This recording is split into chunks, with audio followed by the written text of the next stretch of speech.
La Gemara ce matin, Ketubot Ain Bet A, 62A.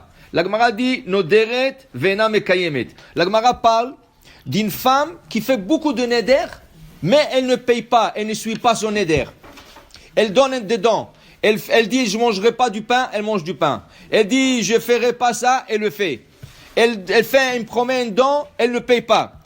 Il dit à la Gemara, Hazve Shalom, ça c'est une femme dangereuse. Pourquoi c'est une femme dangereuse? La Gemara dit Hazve Shalom, Da'amar Mar, Ba'avon et Darim, Bani Metim. Elle peut perdre ses enfants, Hazve Shalom. Quelqu'un qui fait de neder et il ne paye pas, il perdra des enfants. Alors ça c'est dangereux pour le mari. Le mari ne veut pas ça. Il n'est pas intéressé à une femme comme ça parce que elle risque de mettre toute la famille en risque. Okay? Et la Gemara dit, Shlomo Amelech dit, Al titen et picha lachti el besarecha. Tout le problème, ça vient de la bouche. Regarde, tout le problème qu'on a dans le monde, ça vient de la bouche.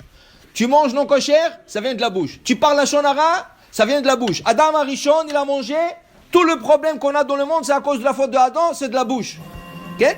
Tout vient de la bouche. Alors cette femme, elle jette de sa bouche de neder. Elle n'accomplit pas. C'est un problème pour le mari. Dit la Gemara, Tanya, Aya Rabbi Meir Omer, Kol hayadea bi'ishto shenoderet ve'na v'kayemet, yachzor v'yadirena. Ken? Il dit ici, tout celui qui entend sa femme, qu'elle fait des neder, et il connaît sa femme, qu'elle fait des neder, elle n'accepte pas, elle ne le fait pas, yachzor v'yadirena. C'est ça? Lui, il doit payer pour elle. C'est ça. Ou l'annuler. Vous savez qu'un homme, il peut annuler le neder de sa femme. Il y a des neders qui s'enlèvent, il y a des neders qui ne s'enlèvent pas. Si une femme fait un neder, elle dit, je ne me maquillerai pas. Plus de maquillage. Donc, lui, il entend ça, il dit, jamais de la vie, je ne t'accepte pas. Le neder ne commence pas. Le neder d'une femme mariée, c'est son mari qui peut dire oui ou non. Mais la chose est, il a la journée pour l'annuler. Exemple, une femme, elle a fait un neder de ne pas mettre le maquillage. Son mari ne l'a pas entendu. Pendant 2 mois, il ne met pas de maquillage. Et son mari dit, dis-moi, je pense, tu ne mets plus de maquillage ou qu'est-ce qui se passe? Il dit, non, j'ai fait un neder. Il dit, quand tu as fait ce neder? Il y a 2 mois. Non, moi je ne l'accepte pas. La Gemara dit, il a la journée pour dire, je n'accepte pas. Qu'est-ce que ça veut dire la journée?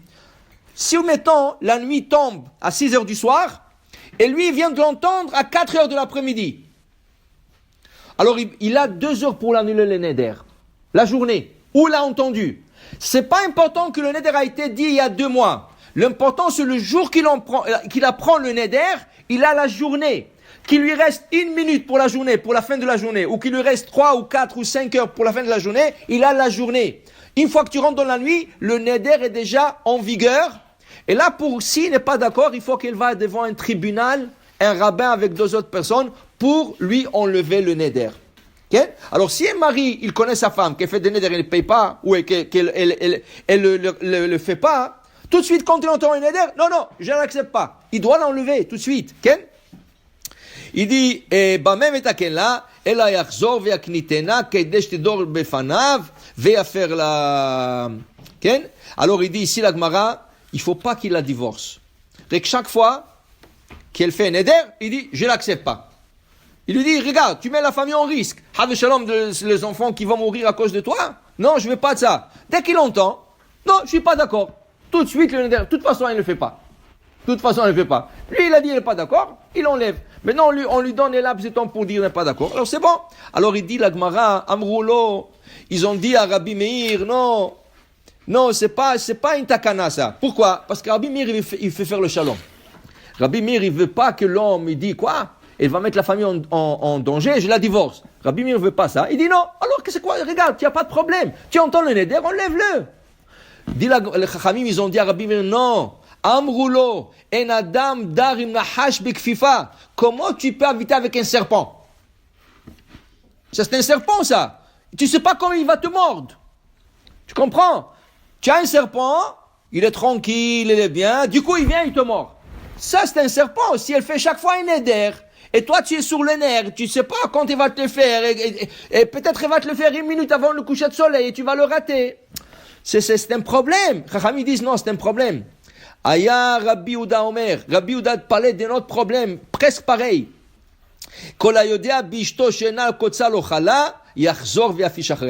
Quelqu'un, sa femme, elle adore faire le pain, mais il sait qu'elle prend jamais la hala. Et il lui dit, écoute, on n'a pas le droit. Quand tu fais ta pâte, il y a 1,6 kg de farine. Il faut que tu enlèves un morceau. Non, laisse-moi avec ça. Qu'est-ce que je vais prendre un morceau maintenant? Alors, qu'est-ce qu'il faut faire? Elle fait la hala et toi, tu prends la pâte. Tu prends la hala. Comment on fait ça? Alors, voilà.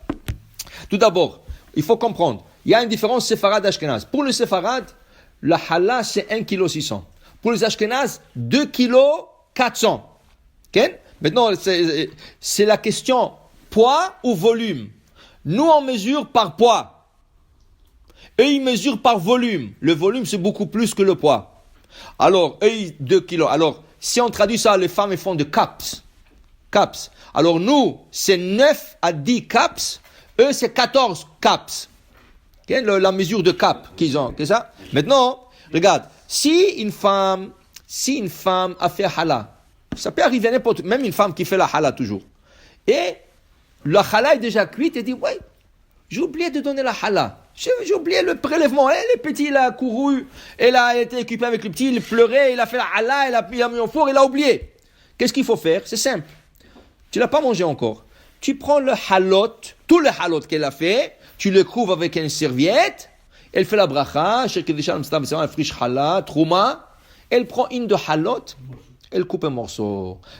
Pourquoi il faut couvrir? Il faut couvrir pour que ça soit comme dans le bol. Dans le bol, toute la pâte se trouve ensemble. Il faut le mettre dans une situation qui soit tout ensemble. Normalement, la meilleure des choses, ça serait le mettre dans une boîte qui a de parois. Okay? Comme une boîte avec des parois, le mettre tout dedans. Mais si tu n'as pas, alors tu couvres. Tu couvres, tu fais un bracha et tu prélèves. Ça veut dire que c'est possible de prélever. Le problème, qu'est-ce qui arrive vendredi soir, tu es à table et ta femme te dit, ouais, j'ai oublié de faire la hala. Okay? Ça, c'est un problème. Qu'est-ce qu'on fait? En Israël, on ne peut rien faire. Chutz laaretz, que la hala est d'ordre rabbinique, la hala, le prélèvement de la hala a été dit rien qu'en Israël. Bechol moshvotechem, ki tavou el haaretz. Quand vous viendrez sur la terre d'Israël, vous donnerez la hala. Alors pourquoi on le fait chutz laaretz? Pour ne pas oublier cette mitzvah. Alors c'est d'ordre rabbinique. Chutz laaretz, tu es à table vendredi soir et ta femme te dit, oui, j'ai oublié de prendre la chala. Qu'est-ce qu'elle fait maintenant? Tu n'as pas le droit de prélever la chala comme telle. Ça s'appelle metaken. Qu'est-ce que tu fais? Tu coupes le pain et quand tu coupes la chala, tu coupes tout de suite un morceau et tu le mets de côté. Tu comprends? Et ce morceau-là, il va être la chala. Alors chaque chala ou chaque rôle que ta femme a fait, tu coupes un morceau, tu le laisses de côté. Un morceau, un petit morceau, tu le laisses de côté. Et après, pas de bracha. Parce que tu n'as pas le droit de faire Shabbat. Le prélèvement de la chala, ça c'est rien que pour se sauver. La même chose, tu achètes dans une bakery et tu n'es pas sûr si c'est caché à 100%. Les ingrédients c'est du pain et de l'eau. Mais tu ne sais pas s'ils ont dans la chala. Alors mange pas tout le pain. Coupe un petit morceau et le laisse de côté. Ça c'est la chala d'un juif. Une chala faite par un non-juif. Qu'est-ce que c'est non-juif? Ça veut dire que lui, le propriétaire de la bakery, pas besoin de chala de la chala. Alors vous avez le pain brie d'or. Il se vend à Costco. Le pain brie d'or, il se vend déjà prêt. Il n'y a pas de chala. Ils n'ont pas de chala parce que la compagnie c'est goy. Il y a compagnie c'est goy, il n'y a pas de problème. Alors tu n'as pas besoin de donner la chala. Mais si c'est un juif propriétaire, on a besoin de donner la chala. Mais pour te dire, un homme doit sauver sa femme qu'elle ne fait pas de nedarim et aussi qu'elle fait bien sa chala comme il faut. Baruch Adonai Le'olam. Amen.